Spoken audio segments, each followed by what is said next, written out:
Welcome to Scrum Masters Elite_UK.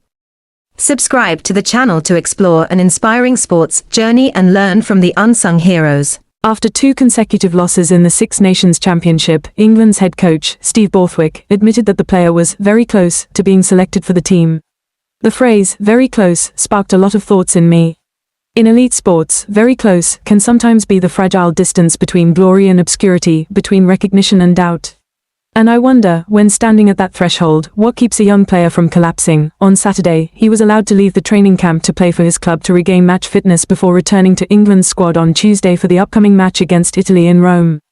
In a Prem Rugby Cup match that no longer had much significance, he scored a try and made an intelligent defensive play to prevent Newcastle Red Bulls from scoring, contributing to Harlequins' 35-14 victory.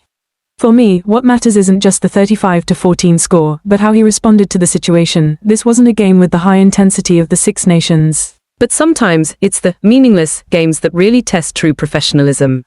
I saw in him a mindset, even though the stands weren't full, and the lights weren't as bright as those on the international stage, he still gave it his all. That is the attitude of someone who understands that form isn't something that just happens, it is built minute by minute on the field, even when no one is watching. Harlequins coach, Jason Gilmore, offered positive words for his 1.96-meter-tall player. He said he was ready, hungry for success, and had worked harder behind the scenes than anyone he'd seen.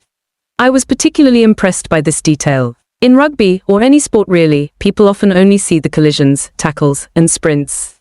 But true success is nurtured in those quiet training sessions, through personal discipline, and by patiently waiting for the right opportunity. Gilmore also highlighted the difficulty faced by national team players, training every week but not playing. I see this as a harsh reality. Training can never fully replicate the intensity of a match. The coordination, the collisions, the pace, they're all different. A player can be in peak physical condition, but if they lack match rhythm, they'll be half a step slower at the critical moment. And at this level, half a step can determine victory or defeat. England has been outclassed by Ireland and Scotland. They've fallen behind from the very start, lacking determination and explosiveness. Former captain Courtney Lawes stated that the team looked tired, lacked intensity in defense, and was blunt in attack. I don't see this as mere criticism, but as a wake-up call. When a team loses its mental intensity, all tactics become meaningless. Borthwick has deployed 3 wingers in the midfield, keeping only 2 aerial specialists.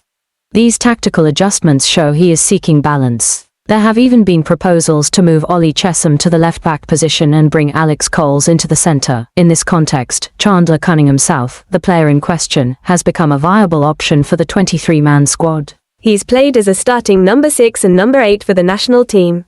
2 summers ago, in a match against New Zealand in Dunedin, he was described as a natural force and a wrecking machine after making 14 tackles and a crucial turnover. What makes me reflect is, why has a player who was once praised in this way found himself in a position to prove himself again? Elite sports are always in flux. Form, injuries, tactics, internal competition, all these can change a player's status. But that's precisely why the value of perseverance becomes so clear.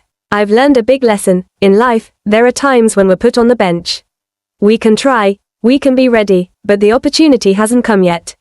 It's in those moments that our response decides our future. If we give up, we shrink our potential. If we keep preparing, we turn the waiting period into a foundation for the next leap. We often view athletes through the lens of results, winning or losing, being selected or being left out. But behind all that is an entire journey of silent work. When we criticize a player, we might forget that they're also battling psychological pressure, expectations, and their own inner struggles. I don't want to paint an overly rosy picture. England is facing the threat of a historic failure if they continue to falter. The match against Italy in Rome will not be easy, but it's in these difficult circumstances that individuals like Cunningham-South can become catalysts. Not because he's a savior hero, but because he represents new energy, a spirit that refuses to give up. For me, the greatest value here isn't whether he starts or not. The value lies in his willingness to learn, his readiness to adapt to different roles, from number 6, number 8 to the versatile number 19 bench spot. In the modern world, flexibility is an important life skill. Someone who knows how to push their limits will have more opportunities. I also think about the team aspect. A team cannot depend on one individual. But every individual can raise the team's standard through their spirit. If every England player asks themselves, have I really done my best?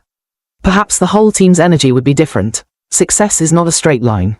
It is a series of challenges, adjustments, and growth. When you're dropped, when you're doubted, when you're not recognized, that's not the end. It could be the most important chapter in forging your will. I've learned that I need to be more patient with my own journey. Don't devalue your worth just because you weren't chosen once. Don't conclude that all effort is in vain after 2 consecutive losses. Instead, reflect, adjust, and continue forward with honesty. For the fans, I hope we support with understanding, not extremism. Sport reflects society. There is competition, pressure, mistakes, and opportunities for redemption. When we cheer civilly, we help build a positive environment for athletes to grow. I believe that no matter the result in Rome, this young player's journey is far from over. He's only 22 years old, there's a long road ahead. What matters most is not one match, but how he continues to move forward after each turning point. Goodbye from Scrum Masters Elite _UK. Success is not a straight path, but a journey of patience and growth.